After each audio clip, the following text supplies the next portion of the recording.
Assalamualaikum warahmatullahi wabarakatuh. Pertama-tama, saya ingin mengucapkan terima kasih kepada Ibu Beta selaku dosen pembimbing saya.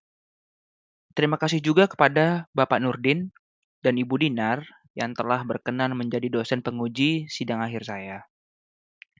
Di sini, saya, Haikal Rahimas, akan mempresentasikan tugas akhir saya yang berjudul Analisis Perancangan Enterprise Arsitektur pada PT BNI Life Insurance menggunakan Service Oriented Architecture dengan studi kasus IBAU New Core System.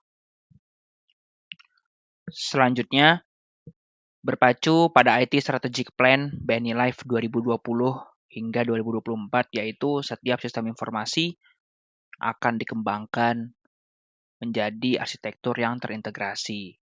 Maka dari itu, penelitian saya dilatar belakangi oleh belum terdapatnya arsitektur yang terintegrasi pada BNI Life, khususnya pada studi kasus penelitian saya yaitu IBAU New Core System.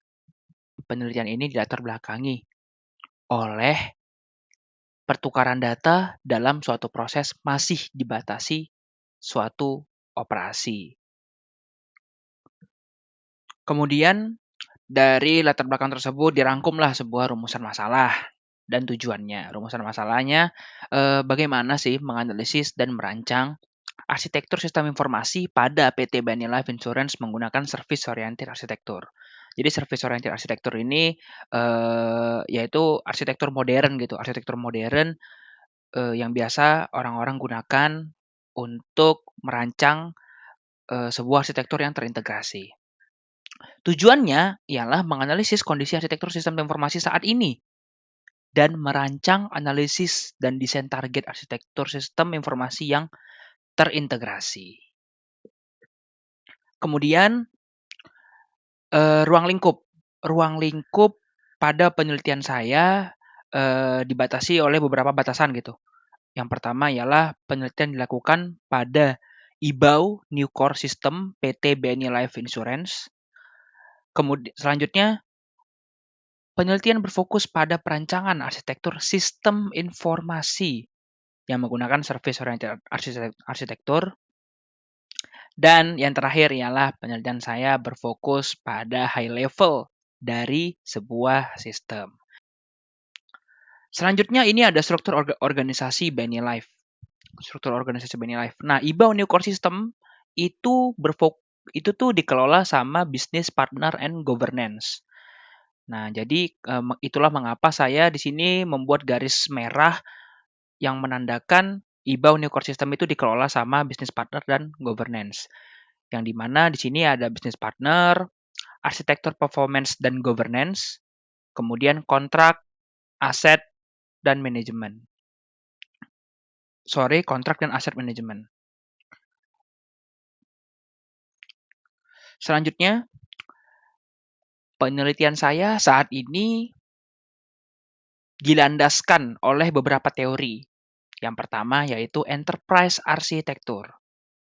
Menurut Seckerman pada tahun 2011, Enterprise Architecture merupakan sebuah cetak biru yang digunakan secara sistematis dan lengkap, yang mendefinisikan kondisi perusahaan saat ini dan kondisi yang diinginkan atau biasa disebut kondisi target. Dapat diambil kesimpulan bahwa EA merupakan sekumpulan bisnis proses, aplikasi, teknologi, dan data yang saling berkaitan satu sama lain dan didefinisikan dalam suatu model tertentu yang menggambarkan kondisi sebuah perusahaan atau organisasi saat ini dan kondisi target yang diinginkan. Landasan teori selanjutnya ialah Service Oriented Architecture atau biasa disebut SOA. Service Oriented Architecture merepresentasikan prinsip-prinsip desain yang memungkinkan sebuah unit fungsional tersedia dan digunakan sebagai service. Menurut Langhorst pada tahun 2009. Yang dapat diambil kesimpulan yaitu SOA atau Service Oriented Architecture merupakan sebuah model arsitektur yang memungkinkan antar sistem dapat saling bertukar data tanpa dibatasi suatu operasi. Selanjutnya ada metodologi penelitian. Metodologi penelitian saya dimulai dari identifikasi masalah, studi pustaka, kemudian melakukan pengumpulan data dengan cara observasi dan wawancara, kemudian fase preliminary, arsitektur vision, requirement management, perancangan sistem informasi arsitektur, data dan aplikasi, dan kesimpulan. Yang pertama ada preliminary phase. Nah, di fase preliminary phase ini ada kebutuhan dasar pengembangan arsitektur. Kebutuhan dasar pengembangan arsitektur ini digunakan sebagai landasan paling dasar gitu dari pengembangan sistem terintegrasi gitu. Ini nih landasan dasarnya banget gitu. Yang pertama tuh ada kebutuhan bisnis. Nah, kebutuhan bisnis ini dibagi dalam beberapa poin. Yang pertama, sistem atau aplikasi yang akan dikembangkan menggunakan data yang saling berhubungan dan tidak terbatas pada suatu operasi, serta dapat digunakan setiap waktu.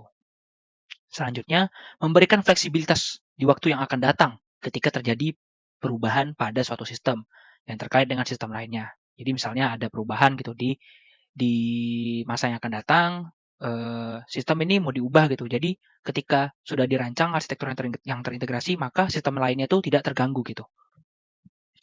Poin yang ketiga adalah arsitektur yang diutamakan ialah IBAU, New Core System. Nanti saya akan jelaskan IBAU New Core System ini apa sih sebenarnya di beberapa slide selanjutnya gitu.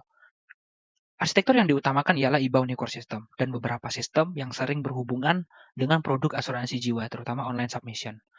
Jadi online submission ini salah satu portal atau sistem ya, salah satu sistem yang paling diutamakan oleh BNI Life karena disinilah semua produk asuransi itu berawal gitu.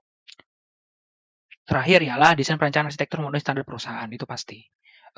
Jadi pengembangan arsitektur yang terintegrasi yang saya lakukan itu harus memenuhi standar dari perusahaan si BNI Life ini sendiri. Selanjutnya, ada kebutuhan dasar pengembangan arsitektur. Yang kedua, tadi kebutuhan bisnis, sekarang aspirasi kultural. Jadi aspirasi kultural ini diambil dari motonya si BNI Life ini, yang disingkat FAST. Yang pertama, fokus on customer, mengutamakan kepuasan nasabah dengan hubungan yang mutual dan berkesinambungan. Selanjutnya, agility, adaptif terhadap perubahan dan bertindak cepat untuk melakukan inovasi. Solution, memberikan solusi dan layanan terbaik kepada stakeholder. Trust, dapat dipercaya. Dan berkomitmen, menjunjung tinggi integritas. Dan yang terakhir ialah teamwork, menjadikan sinergi sebagai prioritas utama untuk mencapai tujuan. Nah, selanjutnya ada prinsip-prinsip arsitektur. Prinsip-prinsip arsitektur ini masih berada di fase preliminary phase. Ada 3 prinsip arsitektur yang telah dipaparkan gitu. Yang pertama, pemodelan data perusahaan. Pernyataan, pendefinisian model data perusahaan digunakan dalam pengembangan suatu sistem yang ada sebagai acuan data. Nah, munculnya pemodelan data perusahaan ini karena didasari oleh dalam aktivitas bisnis yang telah terjadi saat ini, jadi banyak ditemukan duplikasi data gitu. Nah, duplikasi data ini menjadi tidak terkontrol dan ngaruh banget ke aktivitas bisnis yang lainnya gitu. Itulah kenapa pemodelan data perusahaan ini harus digunakan sebagai acuan biar pengembangan sistem-sistem lainnya ke depannya tuh biar jadi efisien gitulah. Nah, implikasinya ialah jadi pengembangan sistem ke depannya secara tidak langsung harus menggunakan acuan si pemodelan data perusahaan ini. Benar-benar harus mengacu pada model data perusahaan. Selanjutnya ada kontinuitas data. Kontinuitas data ini merupakan sistem itu dapat mengakses data secara terus-menerus gitu. Meskipun terdapat gangguan perangkat lunak maupun perangkat keras gitu. Mengapa kontinuitas data ini dimunculkan pada prinsip? Nah, didasari oleh, jadi gini, di dalam industri asuransi, ketersediaan sistem itu penting gitu, 24/7. Karena gimana ya, namanya juga asuransi gitu. Di dalam 24 jam itu, seseorang itu pasti ada yang melakukan klaim asuransi ataupun pembukaan asuransi. Itulah mengapa sistem ini tuh harus ready gitu 24 jam dan selama 7 hari gitu. Nah, implikasinya adalah efeknya yaitu data itu harus selalu memiliki ketersediaan yang tinggi. Nah, selanjutnya itu ada penggunaan kembali gitu. Prinsip selanjutnya ada penggunaan kembali reusable. Nah, pernyataannya adalah sistem atau aplikasi yang sudah ada akan diupayakan untuk digunakan kembali daripada merancang sistem atau aplikasi baru. Ya, pernyataan tersebut benar. Dikarenakan ketika kita merancang suatu sistem atau aplikasi yang baru itu akan sangat menghabiskan cost, waktu, tenaga daripada kita menggunakan kembali sebuah sistem atau aplikasi yang sudah ada gitu. Dasar pemikirannya ialah itu tadi gitu, dengan mengutamakan penggunaan sistem atau aplikasi yang sudah ada, hal ini akan memberikan keuntungan yang sangat besar bagi perusahaan dan stakeholder yang ada pada perusahaan tersebut. Implikasinya adalah proses bisnis yang selalu diperbaharui akan menggunakan sistem aplikasi yang sudah ada untuk mempercepat proses bisnis berjalan dengan lancar. Selanjutnya ada fase arsitektur vision. IBAU New Core System, Core and Surrounding. Jadi IBAU New Core System ini merupakan sistem atau aplikasi yang sangat utama gitu di BNI Life. Jadi ini tuh IBAU New Core System ini tuh berfokus pada produk asuransi jiwa. Jadi BNI Life ini banyak gitu produknya, ada 188 produk gitu. Nah, si IBAU New Core System ini itulah dia tuh fokus pada si produk asuransi jiwa. Ini nih core sistemnya yang utama, terus dibagi ke beberapa sistem atau aplikasi yang kecil-kecil gitu. Ada sales portal, customer portal, SMS, WhatsApp, online submission, telemarketing, e-cash, SMS, converter, e-police, police printing, investigation, TPA, and sound system gitu.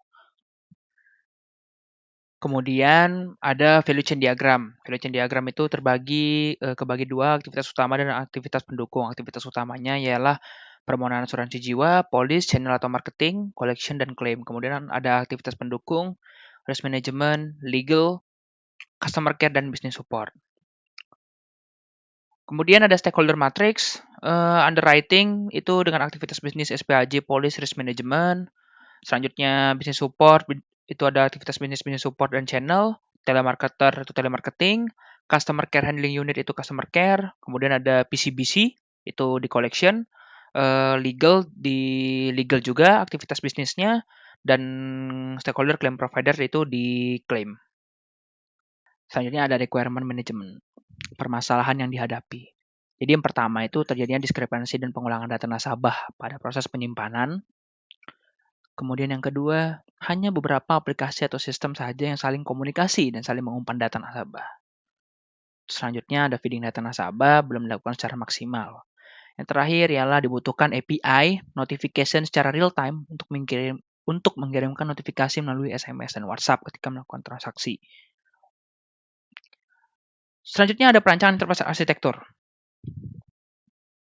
Nah, jadi permasalahan sebelumnya itu ini sudah dipaparkan gitu permasalahan yang dihadapi gitu.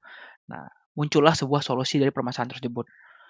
Nah, permasalahannya adalah terjadi diskrepansi dan pengulangan data nasabah pada proses penyimpanan. Diskrepansi dan pengulangan data itu apa sih? Nih, contohnya gini.